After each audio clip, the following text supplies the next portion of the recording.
Obviously, we're going to get started by going back to this past Friday night. Here we go. This is our play of the week. So talk to us about what we're seeing here. Walk us through it.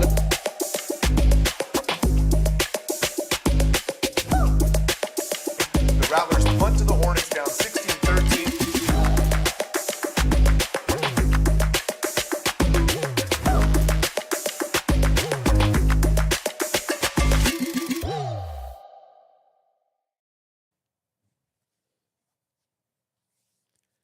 Welcome to Rattler Up with Coach Walsh, live from San Marcos High School and the Rattler Broadcast Studios, the exclusive home for Rattler Nation events on the Rattler Up Network. This is where you've got to watch every week to keep track of all things Rattler Nation. I'm your host, CJ Odom, and with me as always, San Marcos Athletic Director and Head Football Coach, John Walsh. Coach, welcome into Rattler Up. Let's do it. All right, we got a huge week. It is playoff week, and that is exactly what we'll be talking mostly about today. We're going to look back at our win over Canyon and the year so far that got us here, and we will preview the upcoming bi-district matchup with the Eagle Pass Eagles. So, Coach, we're in episode 9 of season 4 of Rattler Up. This is what we always talk about getting to. This is what this part of year we want to be at. Yeah, absolutely. It's been a couple of years since we've been able to talk about it, so I'm glad we get to. Well, we got plenty to cover. And before we get to football, though, we want to shine a light on a Rattler graduate. And you didn't know I was going to do this, but class of 2022 grad that had a terrific weekend this past weekend, and that is our very own Maggie Walsh. This past Saturday, Maggie played in her final home volleyball game for Texas State at Strahan Coliseum. Family and friends were there to see it all take place. Seniors were honored before the game, and it was a great environment for our formal Rattler. So let's take a look, Coach. Just, Maggie's played 4 seasons for Texas State, been CSC Academic All-District, been a Sun Belt Conference Academic Honor Roll, Sun Belt Conference Commissioners List. On Saturday against Coastal Carolina, where the Bobcats got the win in 5 sets, she had 18 digs, led the team with 12 kills. So tell us a little bit about your experience on senior night, the final senior night of Maggie's illustrious career with the Bobcats. Yeah, it was emotional. I think, I had a son that played college football, and I'm a football coach. I coached him. I thought I would never survive that when his senior day, and so I survived it. So I'm kind of conditioned to know life goes on after this. But this is our last one, and been chasing those Walsh kids around for 33 years now, and so now it's that part came to an end. But it was I went to work Saturday morning and then met the family at Strahan, and I did shed a few tears in the car by myself so I could be the strong one in front of everybody. Right. And so it was just, talk to us about just, you said you've done it before. Mm-hmm. How different was this being volleyball, not your sport, not your guy? How was this different, this 4-year experience with Texas State? Yeah, I think it's been a great experience. I think you never know when your kid commits to a college, is it the right fit with it for your kid, for the coaches, or anybody? And this was absolutely the right fit. I'll never forget when she came down, commit. She got offered by Texas State. She had other opportunities on her plate, and she was supposed to call Louisville that night and say, "Hey, do not commit until you talk to us." And so she came down the stairs, boom, boom, boom. "Hey, I want to commit to Texas State right here. I want y'all to see all the games." And I said, "Well, hang on, let's just do it. Let's call Louisville." And it was a heck no. And so that night I was happy. I knew I was going to get to watch a lot of volleyball. Right. So that was huge. It was cool to be there Saturday and watch that happen. Now they've still got James Madison in Virginia this Thursday and Friday, and then the Sun Belt Conference Tournament begins on November 20th in Alabama. Will you be able to get to any of that? There's no way to get out that way, right? Not with us in the playoffs. Yeah, and I've made it every year, so I knew Saturday at Strahan, I saw her play in person for the last time. That was your final time. Yeah. That was it. And that was why those car moments. No doubt. Well, good luck to Maggie. We're so proud of our Rattler grad. And of course, fans can head back to Strahan this next few months to see another Rattler grad, Caden Gums, in action for the men's basketball team. He begins his 3rd season with the Bobcats. So how exciting has that been to see Caden develop and now going to his 3rd season? Yeah, I always knew he was going to be a great college player at the next level, and he's become the face of the program. You look at social media, it's usually Caden's face, and he's always just been a worker. You look up and not real flashy, but you look up at the stat line, and he's filled the stat line up pretty well. He's done a great job. Well, and I think that for me personally, what I see, and I think and I know I'm not the only one, something that I can speak to both Maggie and Caden both is their influence. So my daughter, as you know, is in 8th grade right now. Yeah. But when Maggie and Caden were coming along, she was an elementary school kid. and to see the impact that both of those players had on her. And she doesn't play volleyball and she doesn't play basketball. So it wasn't about the sport. It was about the person.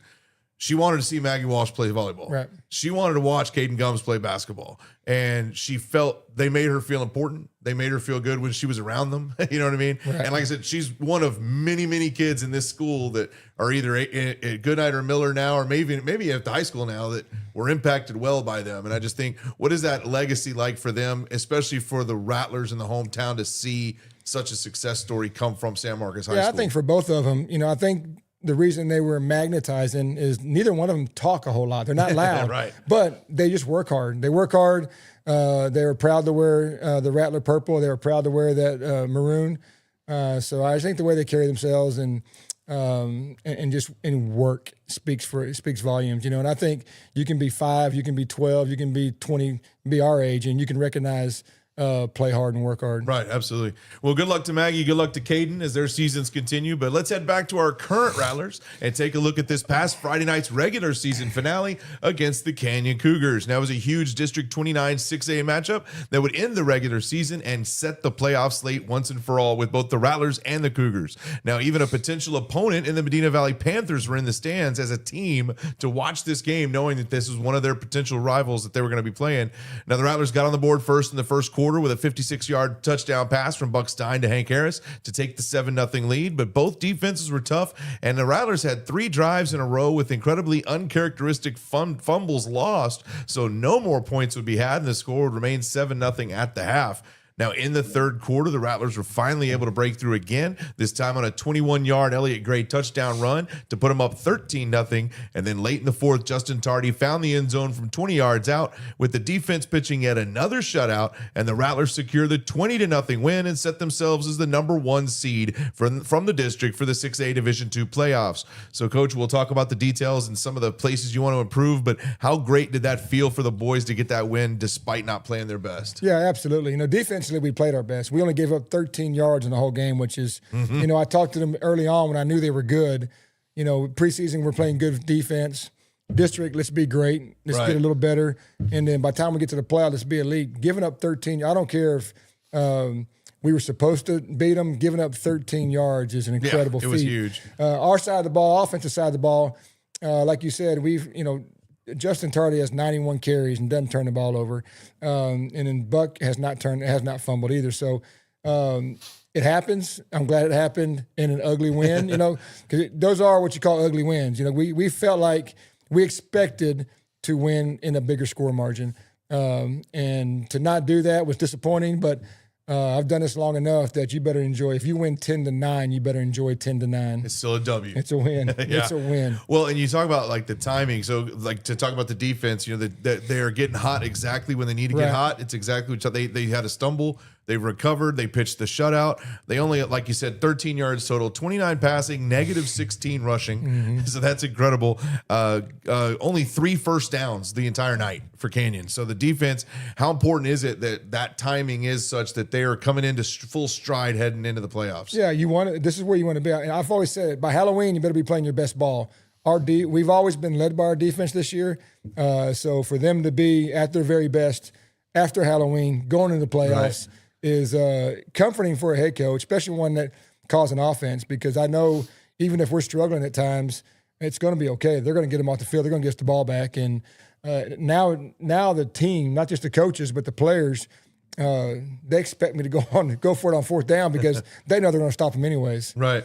Well, and I think even on the offense, there's something to be said for a positive to some of those stumbles, right? I mean, they still got 465 yards in the net. They were still moving the ball. Like you said, the fumbles were kind of uncharacteristic, but is there something to the idea that get that out of your system, as a reminder, hey, you better hold on to the ball? Is some of those things still kind of play into a positivity in the prep week this week? Yeah, absolutely. I mean, it's weird and crazy how a regular season teaches you. And I don't want those 3 turnovers to take place in round 1, 2, and 3. So if it's going to happen, let it happen right now in week 10 in an ugly win, and we get it done. Well, you got to believe it's a death grip on the ball in the playoffs now. So it was a death grip going through stretch lines. They had balls and they were squeezing them. Right, I bet. Well, let's take a look at some highlights of some of the game film that we got here. So we'll take a look and see what we've got. So let you kind of walk us through what we're Let's seeing. see. I didn't look at him yet, so it looks like it's going to be a pass. This is probably the one to Hank. Yep. And this is he was in my ear for about 4 plays before that, saying he can run by that guy. So You almost didn't get by the ref. Yeah, I finally listened to him. I love that when they can call their own number in a way that they see the opening. Now here's the Elliott, run that he. Shy is so explosive, man. He's strong, he's fast. And I told him last week, the week before the week after Steele, that I got to give him the ball more. He's just too explosive not to. So many missed Coming tackles right on back that to as he him. just blows right through. And this is a play that's not necessarily designed to go for 60, but It almost did. it almost did, right? And then we're going to go on the defensive side of the ball here. Yeah, And you just could not make anything work. And the great thing is, you see right there, Josh is just bringing 3, and we get pressure with 3 guys, and everybody else is covering. There's no one there. When you can do that and cover everybody, you're in good shape. And I hate to be a quarterback to see number 4 just staring at me like he does. Yeah, that's not what I want on me. Yeah, Isaiah had a great game. He had a lot of pressure. Now you're rushing 4, but here comes that number 4. There's no hole. Yeah, there was a hole until he showed up. Not when he decides to go. Right. Now, penalties continue to be an issue. The game was 15 total for 100 yards lost. What was said to the team about this? And now that we know that's kind of been a consistent issue, what's the talk this week going into game I just round made 1? Saturday. I just made the kids talk. Hey, explain. I mean, now I will say, and again, we're not in college here, so we don't have rules. We can talk about officials after, and I don't get fined. But they were trigger happy. We looked at the video at halftime. We deserved some of them, but we didn't deserve. I mean, so if you cut it down to half, 8, 7 penalties, a lot of those drives continue, and we put points on the board. But it's all about, usually when we're getting a holding call or a pre-snap penalty, you're just not taking care of your business the first 2 seconds. Like, have your feet where they're supposed to be, have your eyes where you're supposed to be, and usually the play works out. So it's self-discipline. Now, in the playoff rounds, I'd be curious, is there an expectation that the quality of the officiating should go up? Is there a better pool of referees now for these games? And it's not to necessarily throw anybody under the bus, but we have had some young referees, some inexperienced referees in some previous games. Is that not we should expect a higher quality then once the playoffs begin? You get to choose. So like right now, we're going to talk about the playoffs here in a minute, but you negotiate with the opposing head coach. Like Eagle Pass, we both use San Antonio chapter, which is great. San Antonio chapter sends us. I pick my 5 best. He picks his 5 best. If we agree, we go with that. If not, then we just trust the association to give us a good crew. But yeah, they'll go from top to bottom. They want to take care of their customers. Awesome. Well, now a big cheer went up from the team at midfield after the game. We find out later that this is when you tell them that the first round playoff game is at home at Toyota Rattler Stadium. How exciting was that to share that news with them there on the field in that moment? Yeah, it got out a little bit because I got asked a couple of times, but I played it off. I did a good job of lying to my players. So they didn't really believe that it was going to be somewhere else, Harlandale. And so that was my only message to them. Hey, guys, you finished 2nd district, they finished 3rd district. That earned you the right to play at home, and they were excited to play in front of the crowd. The crowd's been great to us, so why would you not want to play in front of them? Well, it's going to be exciting, and we are set round 1 Friday night at Toyota Rattler Stadium against the Eagle Pass Eagles. Kickoff at 7:30, and we're going to talk about that game coming up. But when we get back from commercial break, so keep it here on the RattlerUp Network.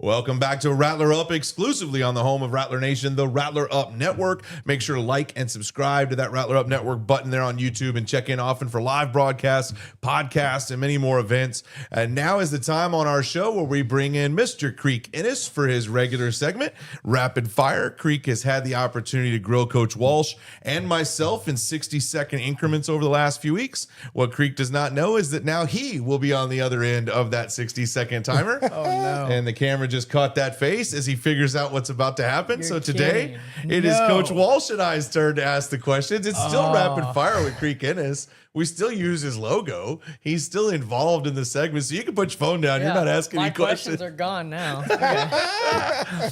All right, so 60-ish seconds on the clock. Are we gonna take turns? Yeah. I got some prepared. I here. do too. Oh, All right. Wow. Okay. All right, so we'll let you start us off, Coach Wall. 60 seconds, again, ish on the clock, and you may begin. Who's your favorite high school head football coach? Coach Walsh. There you go. Favorite superhero? Superhero Batman. Favorite football movie? Longest yard. Favorite memory from Miller Middle School? Ooh, winning the district championship in 8th grade against Goodnight. All right. What do you want for Christmas? Madden 26. What's 19 plus 32? Give me a second. 51. There you go. Who's the toughest coach we have? Sombrano. It's a good one. What's something Coach Walsh needs to improve on? Preparing his voice. Good one. Favorite Christmas song? Christmas song. It's beginning to look a lot like Christmas. Biggest fear? Oh my goodness, the Rams. Favorite NFL player? Russell Wilson. The story behind why you were named Creek? I have Creek Indian in my heritage. Nice. Sweet or salty? Sweet. What superpower would you want? Ooh, freeze time. What's your dream car? Tesla. About time? How many girlfriends you had? 1. All right, now you know how we All right, feel. yeah, okay. Jeez. Heart's racing. It feels pretty Yeah. panicky, doesn't it? All right, well, that was rapid fire with Creek. It is a little reversal there from Coach Walsh and I, but we appreciate you being a good sport, Creek, and we'll let you take back your segment next week on Rattler Up. Yes, sir. I was like, why isn't Coach Wack out here? Yes, we'll let you know. We'll get Coach Wack in here for you for next week. You'll have we'll give you back your segment. So Yes, sir. Thanks for being a good sport. Well, let's go ahead and look ahead to this Friday night as the playoffs begin and the Rattlers take on Eagle Pass in the bi-district round. The Eagles are 6-3 overall, finished 4-2 in District 36A, good for a third place finish overall, and the number 2 seed in Division 2. They scored 35 points a game in district while allowing just 22. There is one common game to compare as they beat Canyon 41-31 earlier in the year. So, Coach, we've got the numbers on the screen. I know you're not a numbers guy necessarily, but what are our initial thoughts on this Eagle Pass team? Yeah, what jumps off the video is they're well coached. I mean, they don't make many mistakes. They're where they're supposed to be. And like if you just watch one position, take their Mike linebacker. If your center blocks down, he steps away. If he's reading linemen, so and you go player by player, and they do the same thing every play. The good news for us is, they're a static defense. We know what they're doing. They're a static offense. They're spread, same formations. But when your players know what they're supposed to do and do it well, that catches your attention. And kudos to their staff because they're well coached. And it seems like in a situation like that, if they are going to, when they're well coached like that, when they're well disciplined like that, they end up playing well above their talent level, right? What their talent would expect them to be, they're going to be well above that because of those things you just mentioned. Absolutely, and they just know their weaknesses and they know their strengths, and they really play to their strengths. Right. Well, on offense, their offense has been pretty potent. It's led by quarterback Xavier Barrera and running back Luis Flores. Their number 2 receiver last year in Sebastian Velasquez became their primary target. So they do bring a certain balance on offense. And you mentioned it. You know what you're facing. So how does that key in for the defense, knowing? Again, it sounds too easy, right? Like, well, we know what they're going to do, but what is the challenge in something like that? Yeah, and I think, we haven't really played a team that's really efficient in the spread offense. Our district's just not made that way. So it'll be interesting to see how our guys do. I think they're going to have a hard time blocking us, which has been, to our advantage. And we cover well. So this will be good for Josh.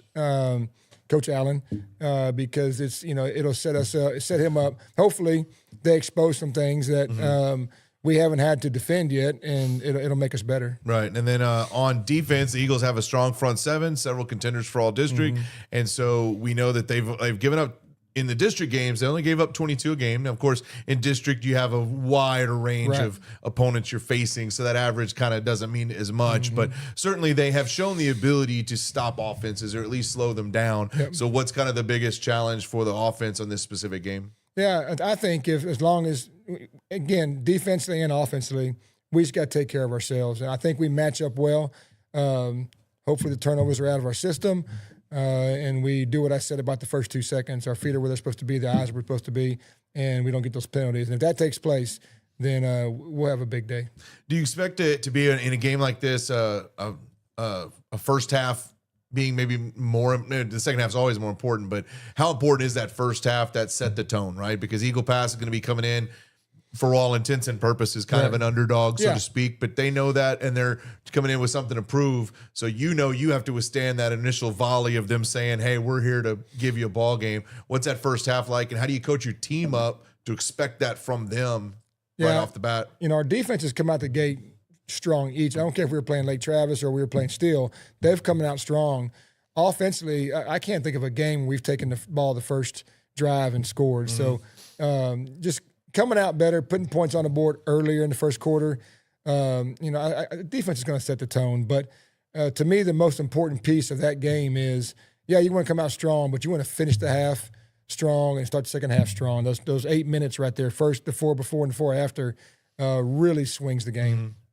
All right, well, Friday night, we need everyone there. Bring your cousins, bring your grandma, bring your neighbors, and everyone. Be at Toyota Rattler Stadium for the bi-district matchup with the Eagle Pass Eagles. Kickoff is at 7:30. So, Coach, with that, another Rattler Up is in the books. Sure. But before we go, let's take a look at some upcoming chances to catch the Rattlers in action this week. And everything's back in season, Coach. We are officially in everything's in season. So, we got Tuesday night girls basketball hot off their season opening victory against New Braunfels, 66-29 last Friday. They'll be back in the Snake Pit, so a chance to see them here. Varsity's at 6:30 as they take on Vista Ridge. Girls golf will be up at Bastrop for Wednesday. Girls basketball down in Corpus for a tournament this weekend. Boys basketball heads to Castroville to start the season with the Medina Valley varsity tip-off at 3 o'clock on Saturday. Varsity wrestling has a tournament at Madison. But we know Friday night, the bi-district playoff matchup against Eagle Pass. It's Toyota Rattler Stadium.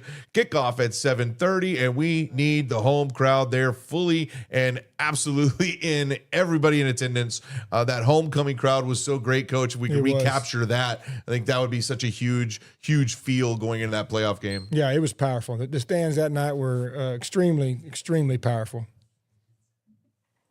Kicks off at 7.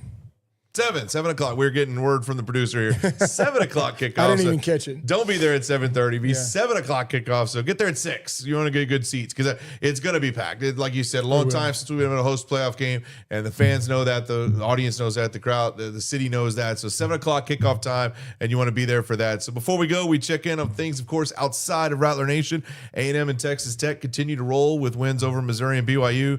Texas had the week off. Texas State just decided to take the week off. So, Coach, in this new 12-team playoff format, do you think we could reasonably get 3 Texas schools in this playoff at this point? Well, A&M and Tech are, they're headed that direction, and Texas finished their last 2 games with good momentum with their quarterback playing pretty well. Yeah. So there's a shot. It looks like Texas could beat A&M at the end and not knock A&M out of the playoff 12, right? Correct. It looks like. And then Texas Tech, it just seems kind of it's just an unknown. You don't see Texas Tech here that often, right? They're usually a really great Big 12 team. You'd expect them to be in Big 12 contention, but to see them at the national stage, this has been kind of neat to see the Red Raiders do this. Well, it's the first time 2 billionaires decided to help buy a team. Exactly. The NIL that's a whole show we could do on that, right? No doubt. Well, we mentioned Caden Gums, former Rattler playing basketball now at Texas State. 2 opportunities just this week to catch him at Texas State at Strahan Coliseum as they take on UTSA Wednesday night, and then Texas Southern Saturday at 4. So make sure and get out there and support former Rattlers. Be there Friday to support current Rattlers. And that'll do it for this week. As always, we want to thank Jack and Josh for running the digital communications program here at SMHS and the Rattler Broadcast Studios. And of course, thanks to all the students that helped put the show together, put graphics together, and everything else. We will be back again next week. And for Coach Walsh, I'm CJ Odom. Thanks for watching Rattler Up.